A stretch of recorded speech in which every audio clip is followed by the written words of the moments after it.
أعوذ بالله من الشيطان الرجيم بسم الله الرحمن الرحيم ثم أفيضوا من حيث أفاض الناس واستغفروا الله إن الله غفور رحيم.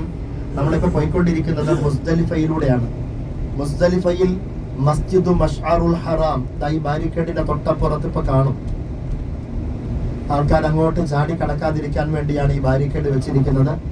ഇതാണ് മസ്ജിദു മഷ്അറുൽ ഹറാം. മുസ്ദലിഫയിൽ രാപാർക്കുന്ന ദിവസം ഈ പള്ളിയുടെ ഉള്ളിലാണ് അന്ന് മഗ്രിബും ഇശായും ജംഉം ഖസറുമാക്കി നിസ്കരിക്കൽ സുന്നത്തുള്ളത്. ഇവിടേക്ക് എത്താൻ വൈകുമെന്ന് കണ്ടാൽ നമ്മൾ അറഫയിൽ തന്നെ നിസ്കരിക്കും. ഇവിടെ ഇന്ന് നല്ലൊരു പാർക്കിംഗ് സിറ്റുവേഷനിൽ ആക്കിയിരിക്കുകയാണ്. കഴിഞ്ഞ വർഷമൊക്കെ ഇവിടെ ഫുൾ മണ്ണും മണലും പൊടിയുമാണ്. ഈ വർഷം അൽഹംദുലില്ലാഹ് ഒരുപാട് സജ്ജീകരണങ്ങൾ. ഈ പള്ളിയിലെ പരിസരത്ത് നിന്നാണ് നമ്മൾ ജംറയിൽ എറിയുവാനുള്ള 70 കല്ലുകൾ പറക്കേണ്ടത്. എത്ര? 70 കല്ലുകൾ പറക്കേണ്ടത്. മിനിമം ഒന്നുകിൽ 70 പൂർണ്ണമായിട്ട് പറക്കണം, അല്ലെങ്കിൽ ആദ്യ ദിവസം ജന്നത്തുൽ അഖബയിൽ ജംറത്തുൽ അഖബയിൽ എറിയാനുള്ള 7 കല്ലുകൾ മാത്രമെങ്കിലും പറക്കൽ സുന്നത്തുണ്ട്. ഇതാണ് മുസ്ദലിഫ.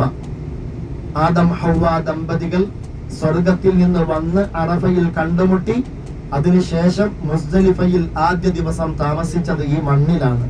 അതുകൊണ്ട് ഹാജിമാര് വരണം, ഇവിടെ താമസിക്കണം.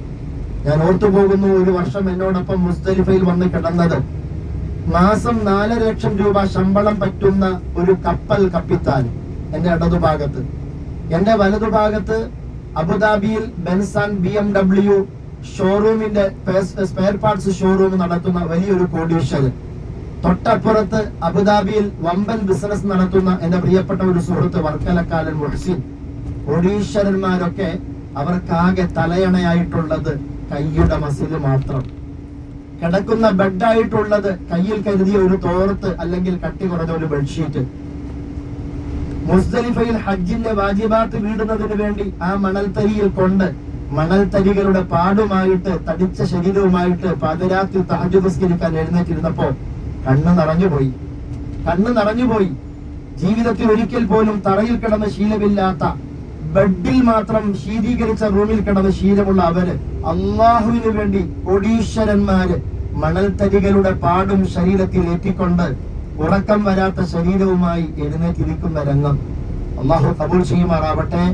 അവിടെ ഉറക്കമൊഴിഞ്ഞുവെങ്കിൽ സ്വർഗത്തിൽ സുഖത്തും സുന്ദരമായി നൗമത്തിൽ അറൂസ് എന്ന് പറഞ്ഞാൽ മണവാളനും മണവാട്ടിയും ഉറങ്ങുന്നത് പോലെ ഉറങ്ങിക്കോ എന്ന് ഖബറിൽ പറയാൻ പര്യാപ്തമാകുമാറ് നമ്മുടെ ഹജ്ജുകളെ, നമ്മുടെ ഉംറകളെ, നമ്മുടെ മുസ്ദലിഫ താമസങ്ങളെ അള്ളാഹു കബൂൽ ചെയ്യുമാറാവട്ടെ.